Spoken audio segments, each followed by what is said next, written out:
अगर मैं कुछ कह रहा हूं कोई सुन नहीं रहा तो मुझे लगता है कि मैं किसी का थोड़ा अपना समय बर्बाद कर रहा हूं।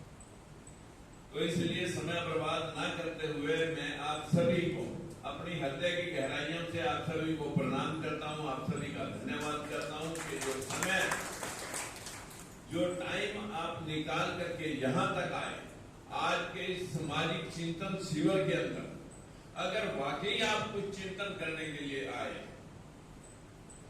तो मुझे भरोसा है कि इस चिंतन शिविर की चिंता लेकर के अगर हम फील्ड में जाएंगे 150 आदमी, यहाँ हमारे बहुत ही प्रेमी भाई सतवीर जी भी 2 शब्द रखना चाह रहे थे, अपने डी साहब रहे हैं और यहाँ पर रंगा साहब भी बैठे हैं और बहुत सारे ऑफिसर और अधिकारीगण यहाँ पर बैठे हैं। महज इत्तेफाक है कि 11 बजे प्रोग्राम शुरू होना था। मैंने कहा था कि 1 घंटा मेरे से पहले सभी वक्ताओं को आपने बुलवाना है, लेकिन सभी मेरे बोलने वाले मेरे से बात आए आधे में ज्यादा। क्षमा चाहते हुए आप सभी से मैं कुछ बातें करना चाहता हूं। आज कोई भाषण का विषय नहीं है, चिंता का विषय है। ये जो भवन बने थे जगह जगह, धर्मशालाएं बनी थी जगह जगह, हम लोग जब कोई सामाजिक फंक्शन या सामाजिक कार्यक्रम में अपनी जातियों में जाते हैं, वहां हमारे लोग क्या कहते हैं कि भाई यहाँ राजनीति की बात नहीं होनी चाहिए। सबसे पहली बात, ये कोड ऑफ कंडक्ट लागू हो जाता है कि यहाँ राजनीति की बात नहीं होनी चाहिए। तो यहाँ पूरियां खाने के लिए आए थे या जो है ना जख मारने के लिए आए थे, जो बात होनी चाहिए थी वो तो तुम बात करने के लिए तैयार नहीं। और क्या बात करने के लिए आए हो आप मित्रों? पूरा देश, जो अभी अभी मेरे से पहले वक्ताओं ने सभी ने उस बात की चर्चा की कि भाई हम 6743 जातियों में बांटे हुए वो टुकड़े हैं जो एक ही थे, जिनका नाम है शूद्र समाज। अगर हम सब शूद्राज क्रांति के माध्यम से लगभग हमने 6 प्रोग्राम कर दिए और हमने 11 प्रोग्राम करने हैं।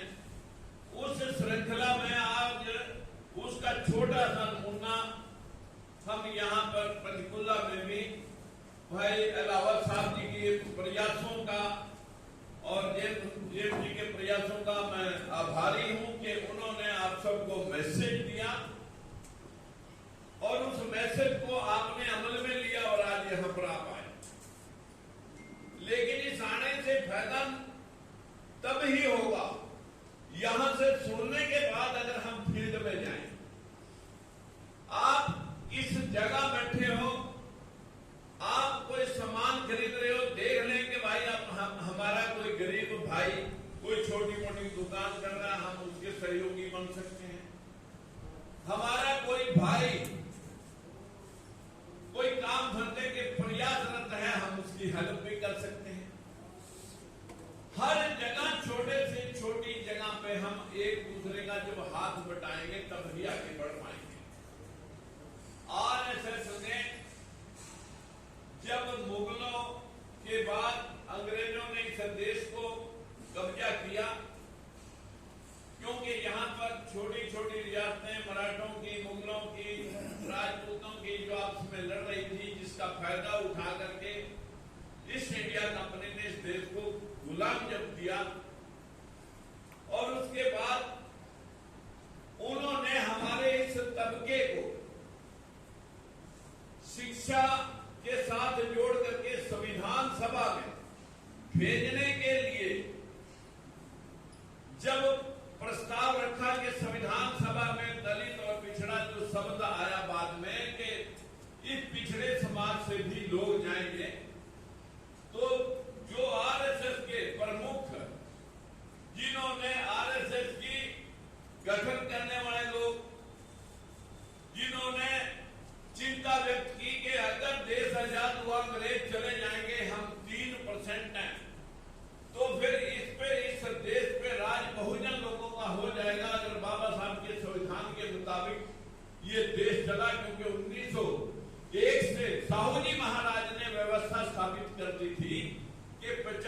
सदी कमजोर तबके के लोगों के लिए आरक्षणों को,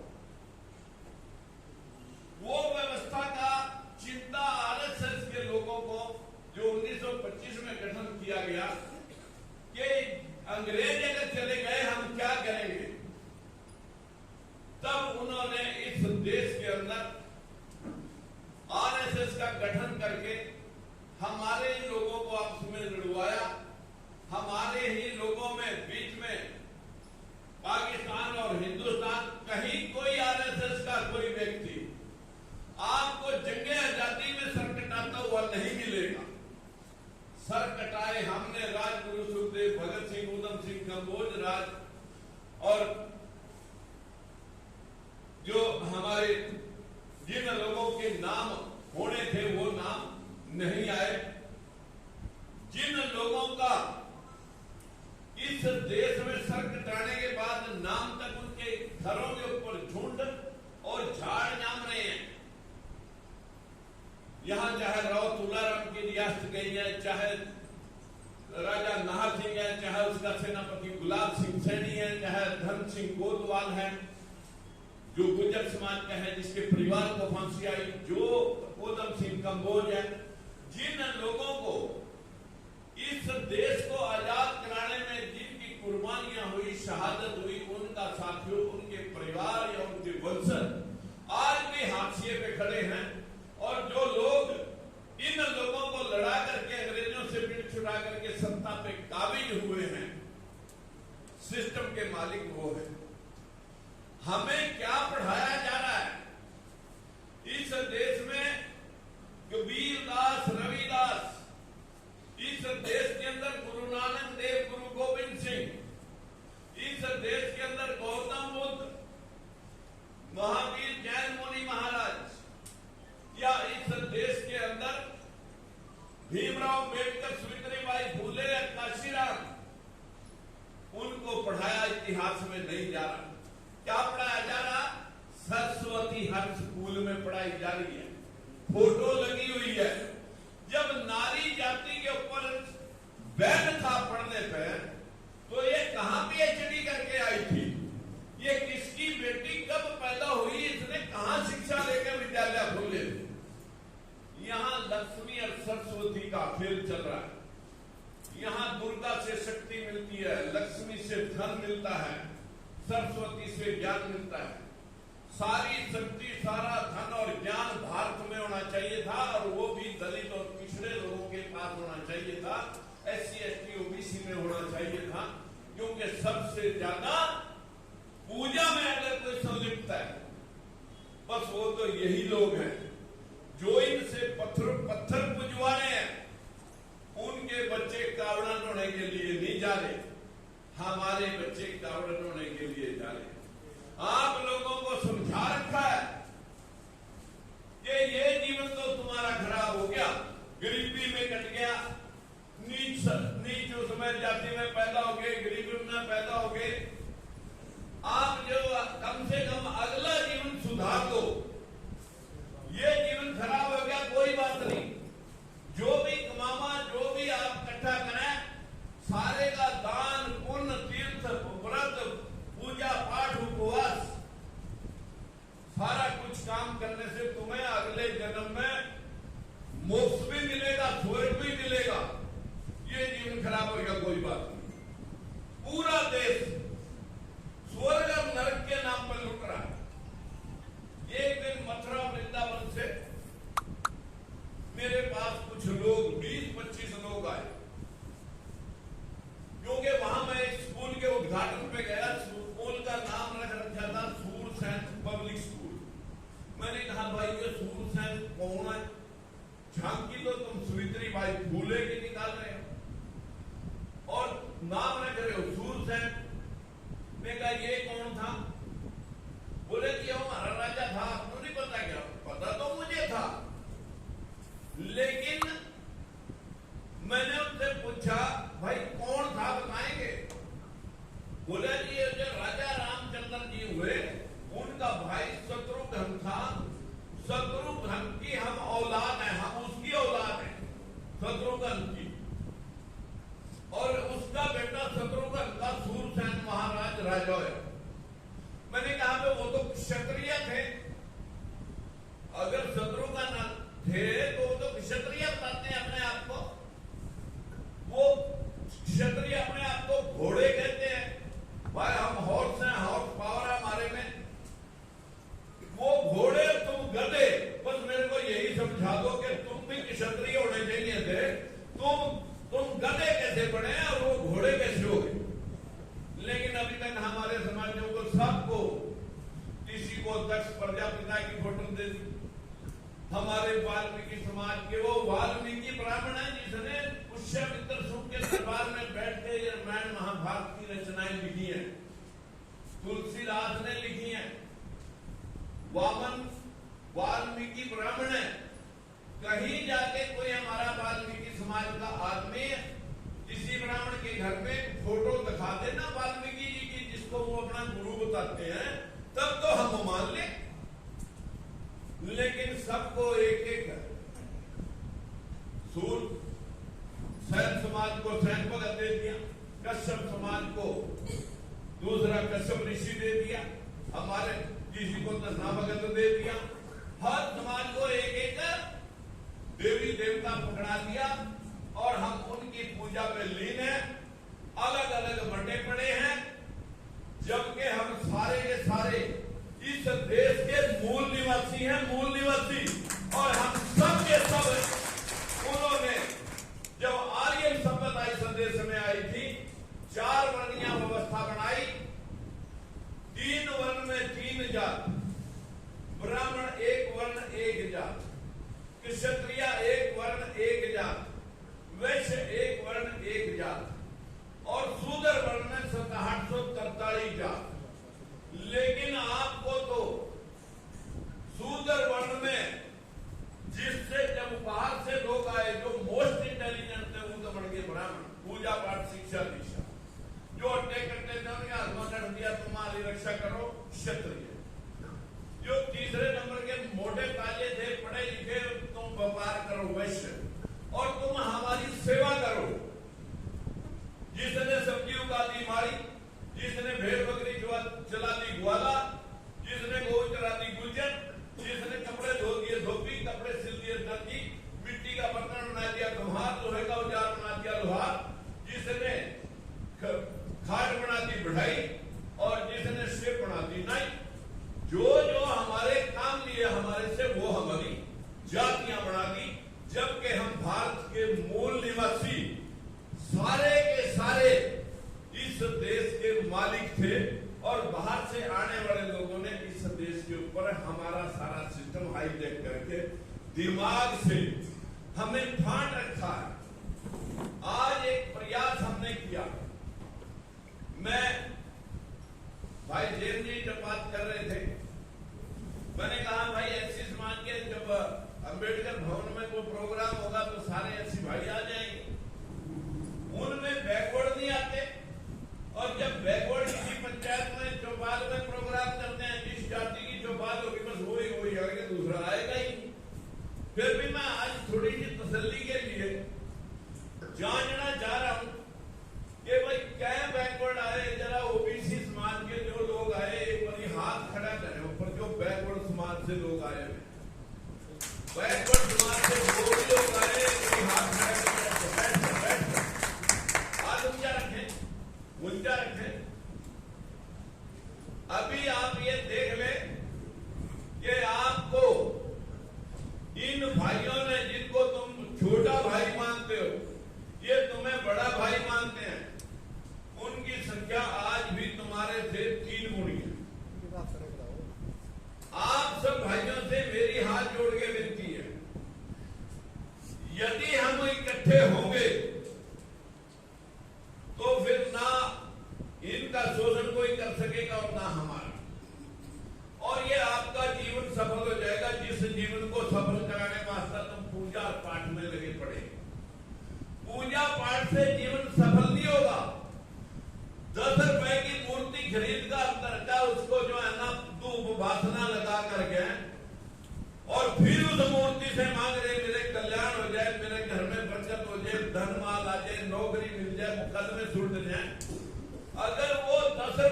मूर्ति कुछ देने की पोजीशन में होती तो वो बेचने वाला ही क्यों बेचता?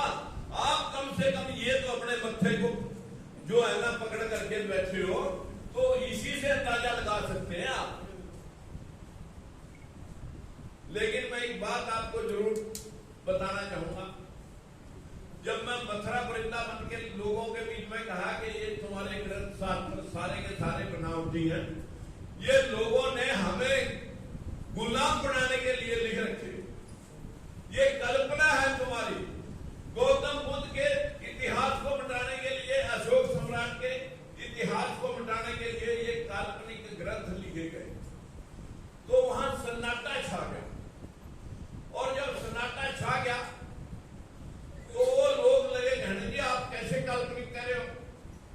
मैं कहा मैं नहीं कह रहा, सुप्रीम कोर्ट भी कह रहा, मैं नहीं कह रहा, ललाई सिंह यादव भी कह रहा, अरे मैं नहीं कह रहा, बाबा साहब भीमराव अम्बेडकर, महात्मा ज्योतिबा फुले कह रहे, कबीर दास कह रहे, रविदास कह रहे, काशीराम कह रहा, मैं अकेला नहीं कह रहा। लेकिन ज्यादा पूछना तो फिर कुरुक्षेत्र आना पड़ेगा। और वो 25 आदमी वहां से 5 गाड़ियां भर के मेरा इंटरव्यू लेने के लिए कुरुक्षेत्र आए।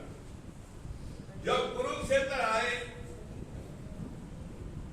भाई पीछे करप्शन नहीं करेंगे, आगे आगे बैठ जाएंगे, हमने करते आगे भी डाल रखे हैं, अगर बैठ जाएंगे तो कोई दिक्कत नहीं, आगे आ जाएंगे। पीछे बैठना बंद करो, आगे आना शुरू करो। बहुत बोलिए पीछे पीछे, आगे आना शुरू करो, पीछे बैठना बंद करो। मैं आगे आ जाओ।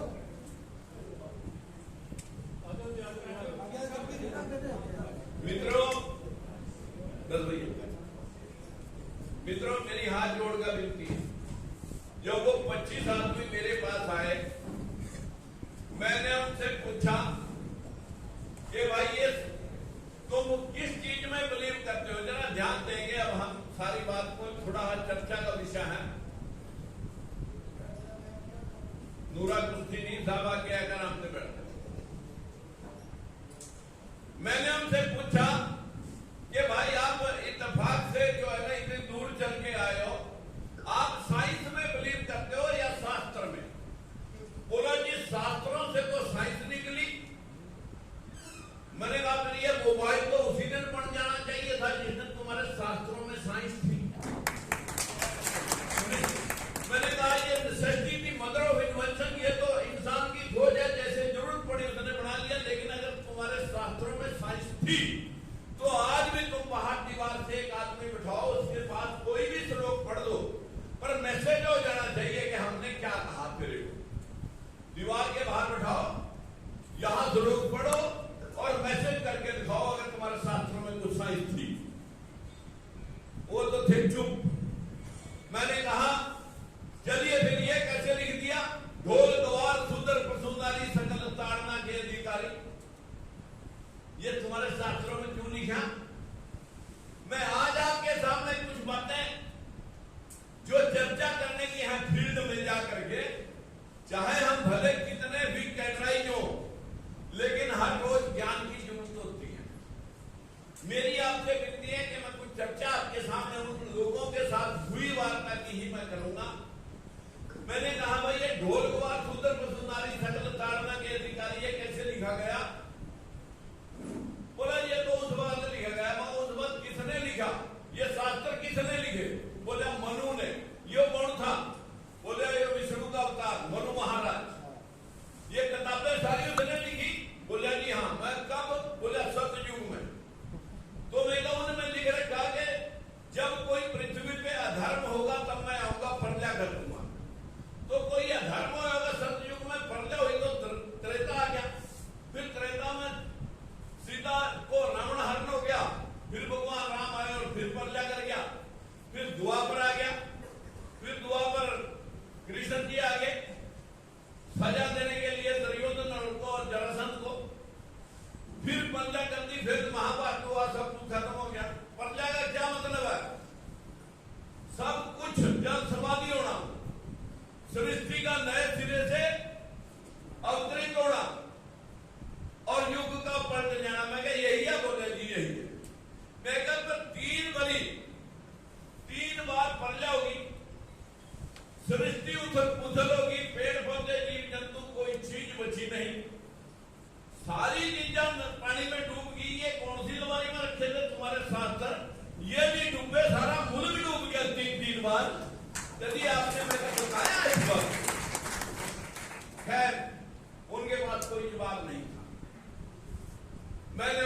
पूछा, मैं कहा यार अब बातें तो मैंने उनसे कम से कम की 2.5 घंटे, लेकिन छोटा सा वर्णन मैं आपको बताना जरूर चाहूंगा, जो आखिरी वर्णन था। मैं कहा किसे मानते हैं आप भगवान? भगवान कौन है? ब्रह्मा जी भगवान, विष्णु जी, और ये इन्होंने सृष्टि का निर्माण करा। मैं कहा भगवान और भी कोई है? बोला राम भगवान और 33 करोड़ देवी देवता भगवान। मैं कहा तुम्हारे 33 करोड़ देवी देवता सारे भगवान हैं और तुम उनके मुंह से पैदा हुए हो। आप ब्रह्मा के मुंह से पैदा हुए हो जिसने सृष्टि का निर्माण करा। मैंने कहा हमने सुना भगवान 5 तत्व है, 5 तत्व भगवान है। वो 5 तत्व जिनमें सबसे पहला तत्व भूमि है, गगन व गगन, गैस व वायु, अग्नि न नील। मैं कहे 5 तत्व इस सृष्टि में कहीं भी इकट्ठे कर दो, बीज डालने की लोड़ नहीं। जीव जंतु पेड़ पौधे तब तो तब आज भी इस ग्राउंड में पानी भर के खड़ा कर दो, एक साल तक मत छेड़ना। जो बैक्टीरिया उसमें बढ़ेगा बिना बीज डाले, सांप मच्छर मक्खी कॉकरोच मेंढक सब कुछ उसमें पैदा हो जाएगा, बीज डालने की जरूरत नहीं। और जब मतलब तेरा फूटना नहीं, टूट फूट हो जाए, दवाई ना खाना, 1 हफ्ते में तेरे कीड़े पड़ जाएंगे। दवाई किसने डाली? जो बैक्टीरिया बना उसी बैक्टीरिया से आपके जीव पैदा हो गए। सृष्टि पैदा हुई इन 5 तत्वों से। तुम कह रहे ब्रह्मा ने पैदा कर दी। मैंने कहा यार एक बात तो लंबी हो जाएगी, पर मैंने कहा मैं आपसे छोटी बात में पूछ लेना चाहता हूं। मैं कहा ये पूरा देश स्वर्ग और नरक से डर रहा है, पूरा देश स्वर्ग और नरक से डर रहा है, और जो पूरे देश के अंदर लूटपाट है वो स्वर्ग नरक के नाम पर है। क्योंकि स्वर्ग और नरक की सबसे बड़ी परिभाषा पंडित पुजारियों के पास है। पहला तो डराओ और फिर समस्या, और समस्या का समाधान, और वो समाधान सुझाओ, लूटो और अगले दिन रास्ता डाल दो। मैंने कहा यार मैं भी स्वर्ग में जाना चाह रहा हूं, कृपया मेरे को भी आप बताएं कि स्वर्ग का रास्ता कहां से जा रहा है। बोले जी वो तो बता देंगे। मैंने कहा पर पहला ये बताना पड़ेगा मैं पिछले जन्म में स्वर्ग में था या नरक में। बोले जी ये पिछला तो नहीं बता सकते। मैंने कहा फिर तुम नहीं बता सकते, मैं बता दूं? बोले आप बता दो। मैंने कहा मेरी उम्र 70 साल, 70 साल पहले कहां था? मां के गर्भ में। पता इतना तो कन्फर्म है ना, 70 साल पहले मैं अपनी मां के गर्भ में था। कहां से आया? बाप के मिलने से। उससे पहले मैं अपने बाप के स्पर्म में था। स्पर्म कैसे बने? खून से। खून की चीज से बना, अनाज से। अनाज कहां से आया? किसी पेड़ पौधे से। पेड़ पौधा कहां से आया? जब 5 तत्व मिलते हैं, उससे पहले मैं मिट्टी पानी अग्नि वायु ब्रह्मांड में था। 5 तत्व मिले, अनाज के पेड़ पौधे ने जन्म लिया, अनाज लगा, रोटी बनी, मेरे बाप ने खाई, खून बना, स्पर्म बने, माँ बाप मिले, मैं घर में गया। अब जिस दिन पैदा हो गया 70 साल हो गए। 70 साल पहले जिस दिन मरूंगा सबसे पहले हवा निकल गई, शरीर तुरंत ठंडा हो गया। हवा मिल गई, गर्मी तत्व गर्मी मिली। मैं कहा अंडरस्टूड? बोला जी बिल्कुल। मैं कहा जब जला के आवांगे या दबा के आवांगे, मिट्टी मिट्टियां मिल गई, पानी वाष्प बन के ब्रह्मांड में उठ गया। आते हुए क्या कहेंगे? 5 तत्व में विलीन हो। मैं कहा ये ठीक है चलता? बोला जी ठीक है। लेकिन मैं कहा तुम पंडा पुजारी मरने के बाद भी खैरा नहीं छोड़ेगा। वो कहेगा ना ना शरीर मर गया, आत्मा नहीं मरती, आत्मा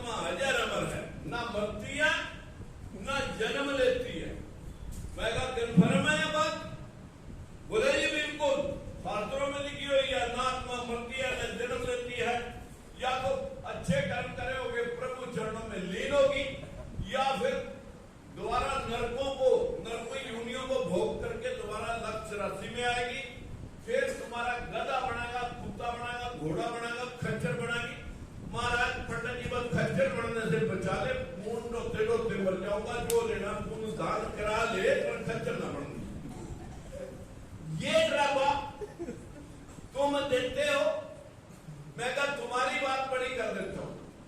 मैं कहा ये कन्फर्म है कि आत्मा न मरती है न जन्म लेती। बोले जी बिल्कुल, अच्छे कर्म करे होंगे तो प्रभु चरणों में लीन होगी, तो और जब खराब कर्म करे होंगे तो लाख राशि में जाएगी। मैंने कहा जब देश आजाद हुआ तब आबादी हमारे देश की थी 23 करोड़, अब हो रही है 140 करोड़। बस मुझे इतना समझा दे कि 117 करोड़ आत्माएं फिर कहां से आई जब आत्माएं पैदा नहीं होती। बस इतना ही मैंने पूछना है, 117 करोड़ आत्माएं कहां से आई जब आत्मा पैदा नहीं होती। एक आत्मा जाती दूसरी आ जाती।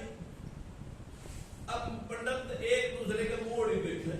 मैं कहा अब जूता भी रखा। मैंने कहा पूछना सवाल अगर आपके पास है तो एक सवाल का जवाब चाहिए। मैंने कहा चल तुम्हारी बात बड़ी करता हूं, बाहर के देशों के सारे लोग मर गए होंगे, ऐसा है क्या? बोले जी नहीं। मैंने कहा जीव जंतु कीट पतंगे मच्छर मक्खी सब मर गए होंगे, ऐसा है क्या? बोले ना, ऐसा भी नहीं। फिर मगर जितनी गंदगी बढ़ी उतनी मच्छर मक्खी कीड़े मकोड़े जीव जंतु भी बढ़े, गलियां कुत्तियां की भरी पड़ी। 4 लाख मुर्गियां मेरे पोल्ट्री फार्म में मच्छर मक्खी के अंबार, चूहे के स्टोर भरे पड़े। मैं कहा बाहर के देशों की आबादी भी फालतू, मच्छर मक्खी कीड़े मकोड़े भी फालतू, फिर आत्माएं कहां से आ रही? कह ऊपर ढेरी लगा रखी थी इनकी, भगवान ने जिसकी तो बात कर रहे हो क्या कहां से आई? अब वो एक दूसरे के मोड़ 25 आदमी देखा, लेकिन सवाल का जवाब नहीं। मैंने कहा मैं बताता हूं कहां से आई। हमारे माँ बाप थे 2, हमें 6 बहन भाई। अब हमारे बच्चे मिला करके हम हो रहे हैं 36, और 2-4 पीढ़ियां हो जाएंगे सैकड़ों। नरों के नर, जानवरों के जानवर, पशुओं के पशु, कुत्ते बिल्लियां के कुत्ते बिल्लियां, परिंदा के परिंदे, जलचरों के जलचर, थलचर के थलचर। यही नर और मादा के मिलने से यही पैदा हो रहे, यही खत्म हो रहे, ना ये कहीं से आ रहे ना ये कहीं जा रहे। और जो तुम बात कर रहे हो स्वर्ग और नरकों की, इसी धरा पे स्वर्ग और नरक है। तेरे घर में दाल रोटी का जुगाड़ ठीक है, मान मर्यादा भाईचारा परिवार में शांति, मुकदमे बीमारी से दूर, कोई कष्ट शारीरिक नहीं है, तो यही आपके घर में नींद बड़ी आवे तो तेरा घर स्वर्ग है, जहां मील है जहां गरीब है। उसके बदौलत दूसरे बस से भाई भाई खून का प्यासा हो जाए कि इनसे के पैसे कट मर रहे, मुकदमे बीमारियां चल रही, या किसी को पैरालाइज हो गया कीड़े पड़ गए, या एक्सीडेंट हो गया कोमा में चला गया, सालों हो गए और कोई पता नहीं कहां पड़ा। स्वर्ग यही है, नरक यही है। अगर बढ़ाना है हमारा पंडा जी महाराज, इसी को स्वर्ग बना के दिखाओ, इस दुनिया को स्वर्ग बनाओ, यही स्वर्ग बनाओ। आज तक ना कोई स्वर्ग में से आके बताना आया कि मेरे को टिकट मिल गई, स्वर्ग की कुर्सी मिली हुई है, और या वेटिंग लिस्ट में हो, ना जाके कोई देख सका, ना कोई आगे बताना आया। इस भ्रम ने पूरा का पूरा समाज, मुट्ठी भर लोगों ने लूट के खा लिया। जबकि ये कोरी कल्पना इस देश में कबीरदास ने कहा, पोथी पढ़ पढ़ जगमया फिरा जीवन का फिर, अरे तन की माना है फेंक, मन का फिर अंदर शांति है।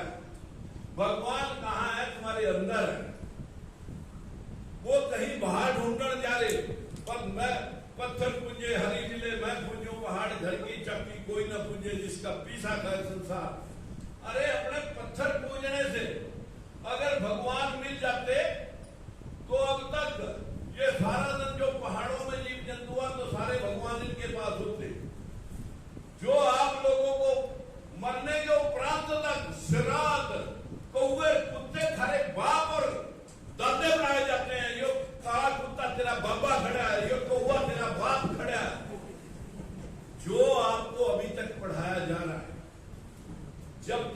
आप ये पढ़ रहे हो तब तक आपका कल्याण होने वाला नहीं है।